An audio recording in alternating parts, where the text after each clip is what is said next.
This gathering has been in the planning for 3 years and represents decades of relationship. I am believing that God will use our time together like an urban upper room.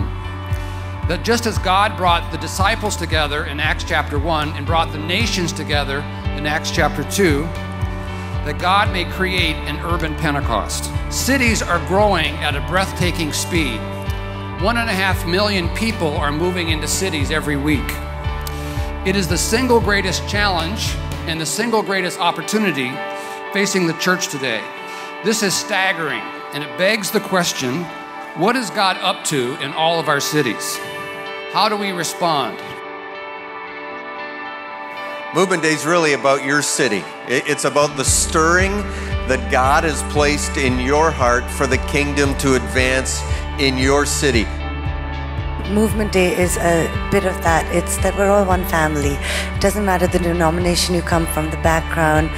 We're all one family, and if we're motivated by just the love of Christ, then nothing will come in our way.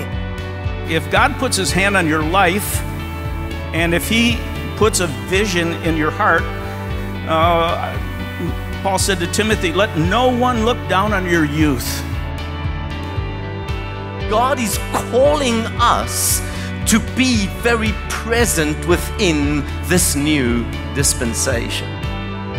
Our Heavenly Father desires, yes, a church that gathers, but then a church that is scattered.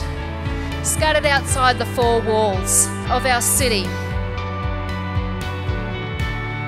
You will experience opposition if you're trying to have a global city movement. You're going to definitely experience opposition. And you will only be resilient if you expect it. But it is in the midst of this darkness that you and I gather with light, being able to offer in a dark situation a well-lit location. You see, the one thing we get to offer with the gospel is hope. We're really shifting in terms of our focus to see how we can serve the leaders across the globe in a new way, as there are a number of cities that are poised to host an expression of Movement Day in their region. And so we need workers, pastors, ministry and marketplace leaders of all stripes to roll up their sleeves and get involved in their respective cities, to come together in unity of mission and purpose to transform those cities for God's glory. This is the moment where you and I take action. We will do this together.